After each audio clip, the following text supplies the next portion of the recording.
Okay, this video is about shipping. Shipping items. I send a lot of art. Right now I'm sending, sorry, let me move this.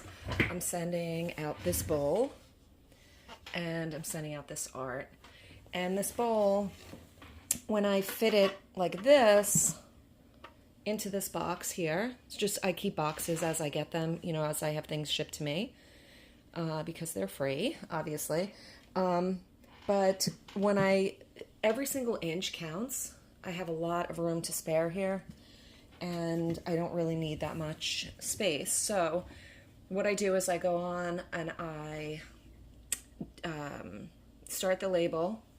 I do it always online, because if you bring it to the post office or to FedEx or whatever, they're not going to try to really save you every inch. And it's also better to know in advance, if you do a couple of inches smaller, what the difference is.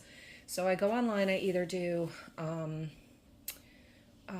the Postal Service, USPS, or I do FedEx. I find that those are the two that are the most cost efficient, and they're both very good services.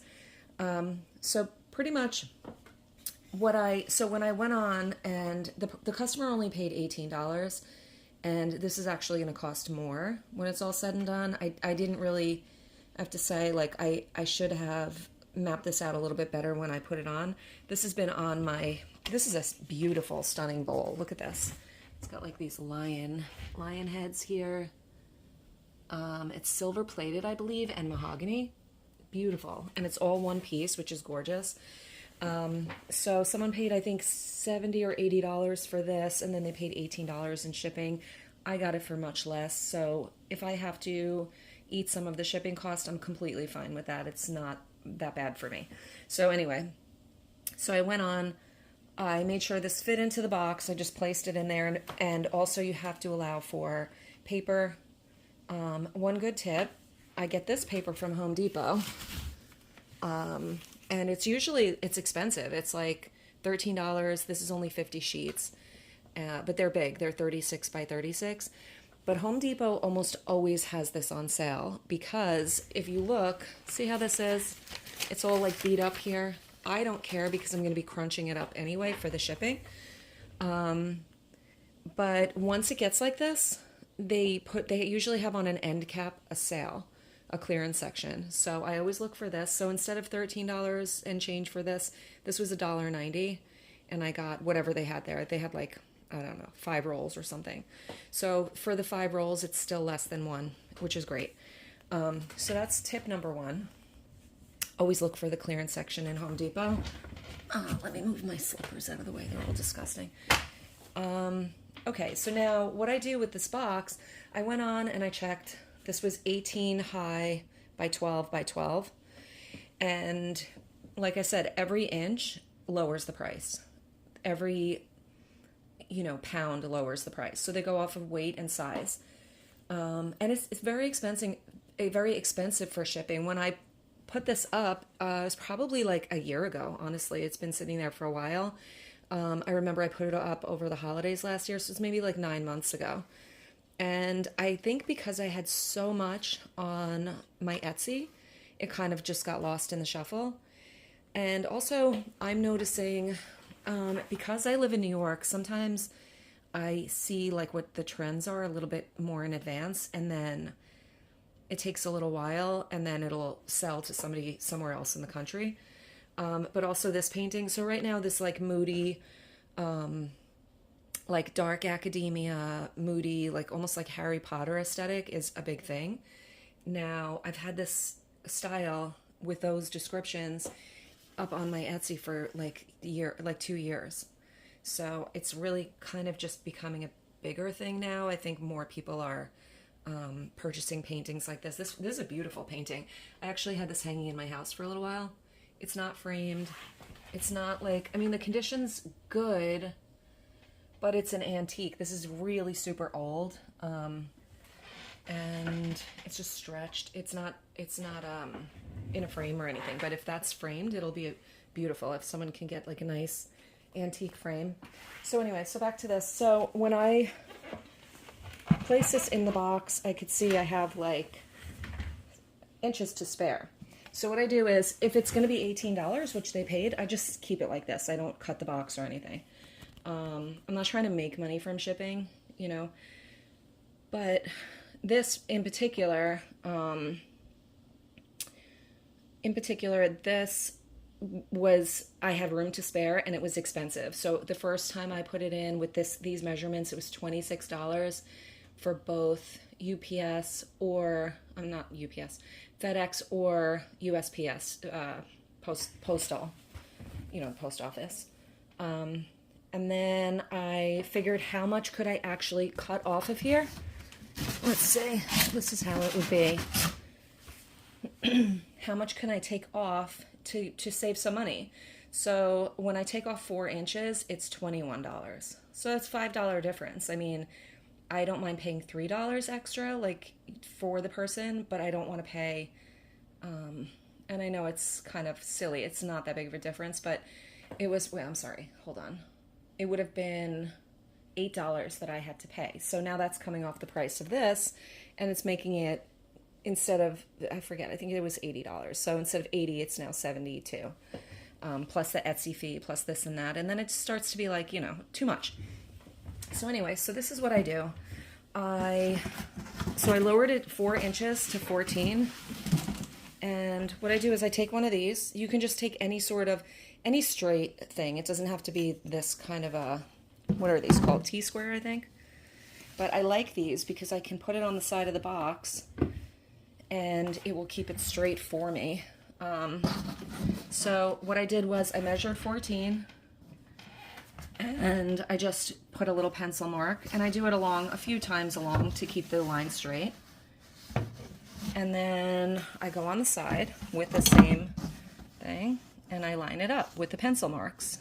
It sometimes is a little bit different, but I just want to make sure the first one and the last one are even. And as long as this is like flush on the side, it should be pretty straight.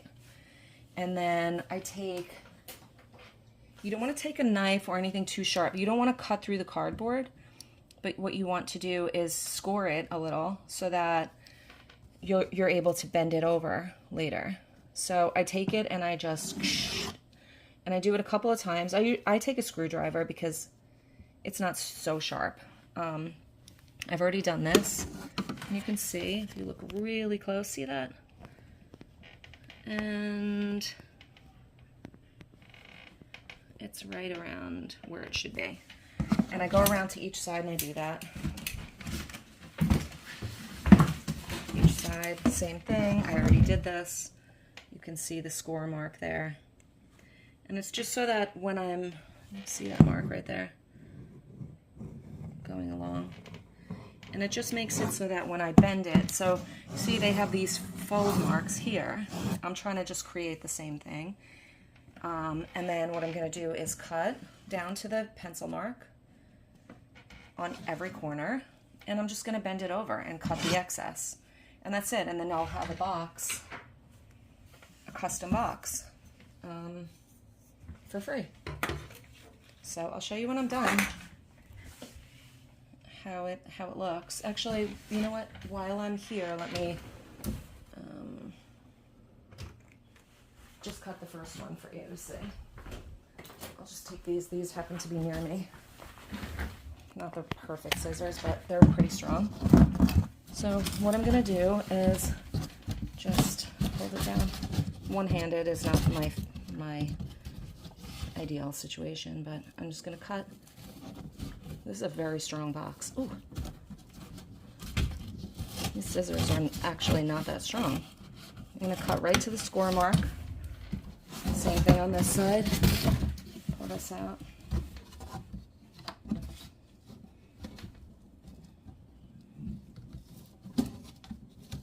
Sometimes I find this tip of the scissors is the sharpest. I'm gonna cut right to that score mark. I cut a little over, which is fine. And then, once I have it, I hold this with my feet. I want to, sometimes bending it, see, it just bends. And then what I want to do is you'll see sometimes if the box is not super strong, it will crack on the outside, which is fine. You just tape it later. But now, I'll show you how the box was. Instead of it being all the way up here, it's down here. See, I saved that much in shipping costs. And you can just go around and do the same thing on each side.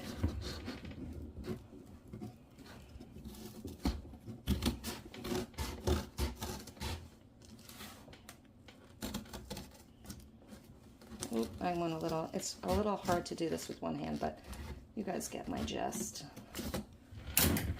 Now, usually you'll have to bend it towards you because that's where the line is, and then you bend it in. So, if you need that extra weight, you can keep the outside, and then just cut it one more time, and that's really all that we're doing. Where's the score mark? Oh, you know what? I didn't do these yet. So I'm going to go in with my T-square, mark these, make my line across, bend it in, and then just put your thing in and tape it. And that's pretty much it. Peace out. Okay, so I finished up my box. This is how it looks. This is the part, let me show you. I already have the bowl in there, so I don't want to go too crazy. So basically, I kept the extra. You can cut it if you want in the middle, but it didn't really add that much weight to it, so it's fine. I think overall I put like 5 or 6 pounds, so I had some wiggle room there. But you can see, it's as long as you're even on the sides when it folds, you're pretty good. And it looks just like any other box. And it was free, which is my language. Now, the old labels, I'm just going to stick my new label right on top of this old label. And I want the nicest side on the top. So I want the original side on the top. And I took off any of the old tape. See, like, even though it's not beautiful, it looks better than the old dirty tape. And I want to show you how, one other thing, I don't know a lot of people, if a lot of people know, you know what, I already wrapped it up, but a lot of times on the boxes, it'll actually have the measurements, so, which is really helpful, because then when you're packing, before you pack anything up and waste your time, you can see how much it's going to measure to check the shipping prices. Okay, so, and then as far as people ask, oh, well, how do you know how much it weighs? I mean, you can just use a bathroom scale. You can either weigh yourself and then pick up the item and then weigh yourself again. Or you, if it's a heavier item, you can just put it onto the bathroom scale and it should weigh itself. And I always go a little over. I mean, if the price isn't going to go up drastically, I'll go a little bit over. So we have this box. And then what I do is I use the paper, like I told you, the sale paper from Home Depot, and I crunch it up into balls so that I'm covering. So basically, here, let me take it out and show you. I use maybe like 5 or 6 sheets on each thing. I just wrap up my item. So here's the bowl. And it's not about being neat. It's about being cushioned. So this is like very cushiony, and then I take the other side like this and I flap it under and make that part a little cushiony. And I put a couple of sheets in here crunched up. You don't want to crunch them super flat. You want them to be taking up a lot of space in there, but still have some sort of cushioning to it. I'm going to put my bowl in. And now the point of the crunching up of the paper is that you don't want the item to be touching any of the walls of this. Because if it gets dented or banged around, you want it to hit the paper and offer a little bit of a buffer. So let's do that. And then I'll take my next one. And what I'll do is make sure it's along all of the edges. I'm like curling it around the edges, but also crunching it up. It's taking up some space. And then you could also tear this. I might not need a whole sheet right in this area. I can tear it up and do it like that. And then also keep in mind that it's going to have to, when you close it, this will also have to be cushioned enough. I just want to put my hand in, feel around. Is it touching any walls? If it is, I just want to stuff this in a little bit. Give it a buffer anywhere. And then I'm going to put one more, or maybe like half. You know what, I'm going to use this. This has the label on it. I just tear that off.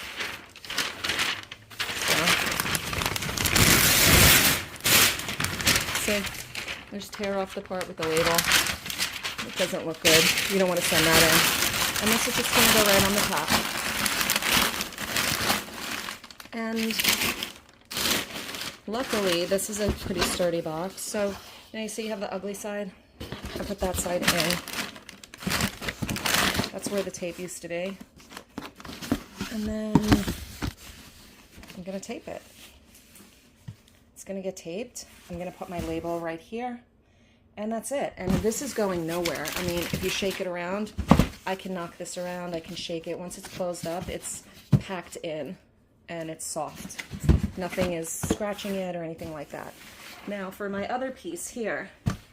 Now these kind of boxes are hard to come by. Let me undo this real quick.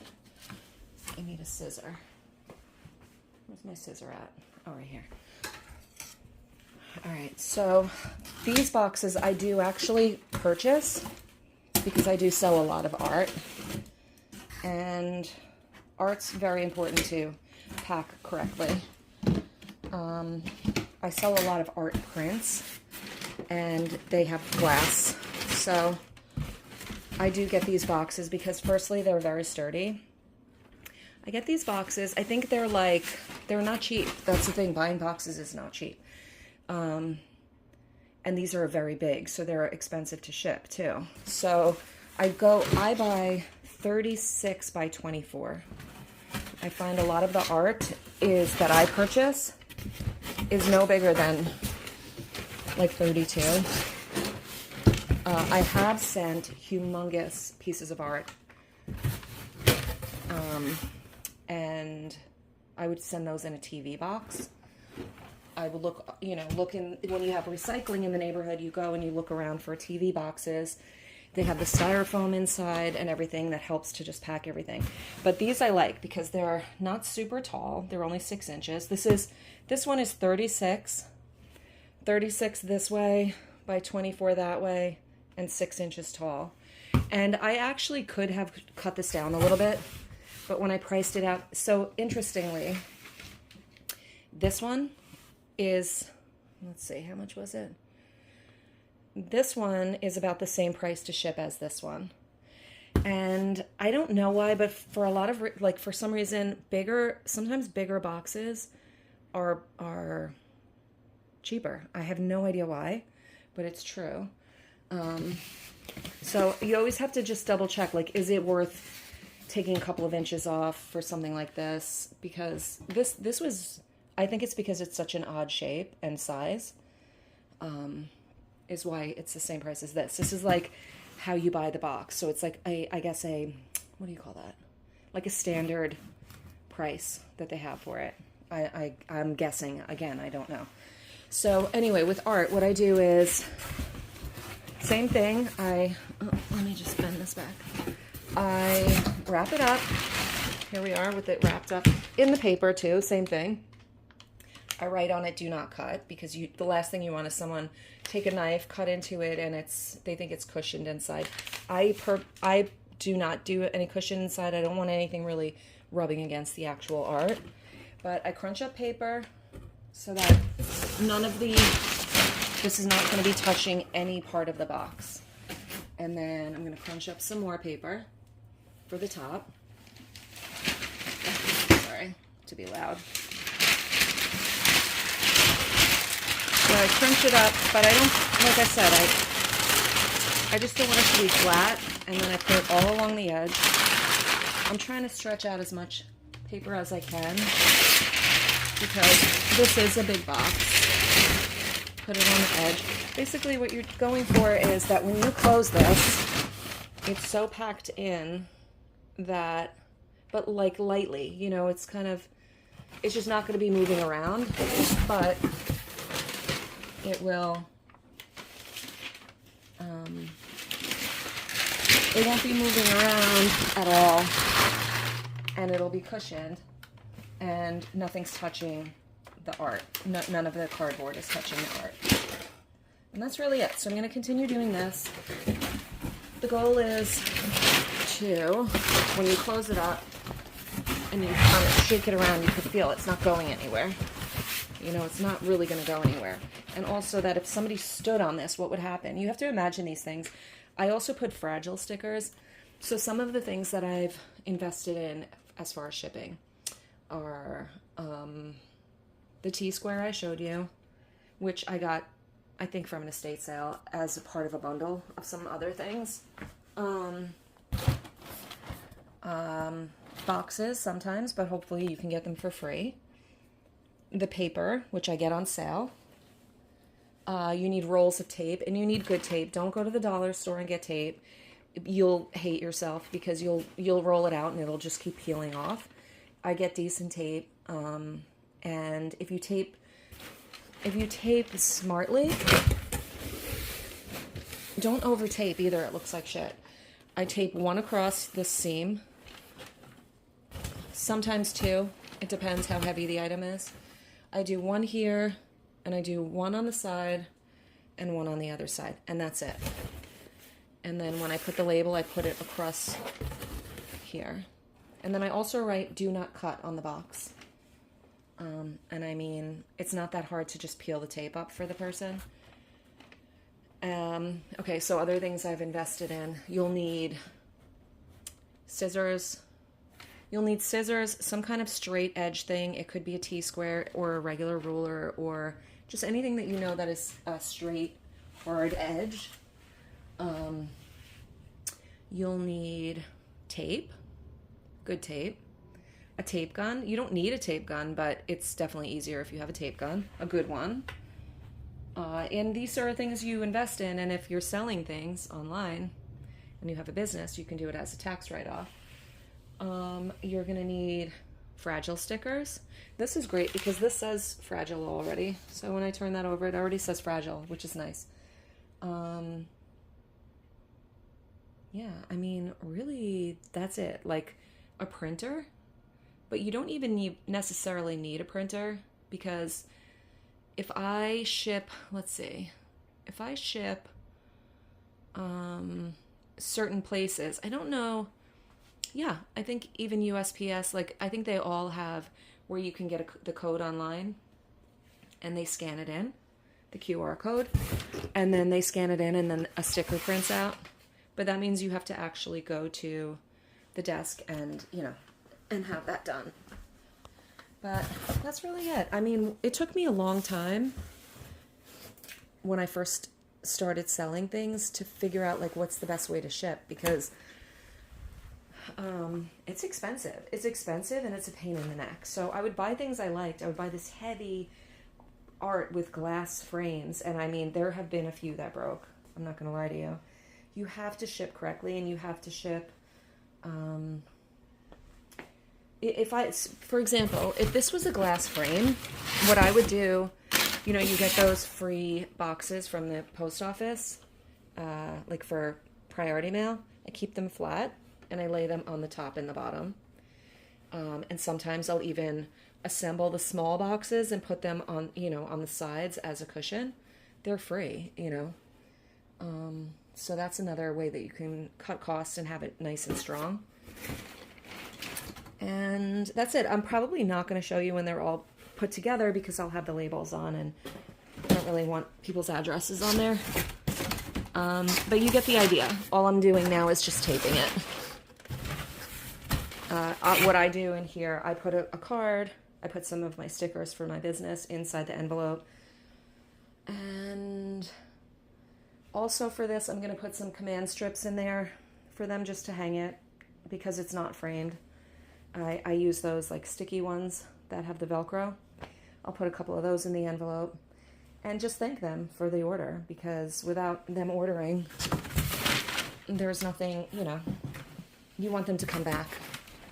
So that is how to ship and get the most out of your biggest bang out of the buck. Is that how you say it? Biggest bang for the buck as far as shipping. So good luck, and I hope you sell a lot.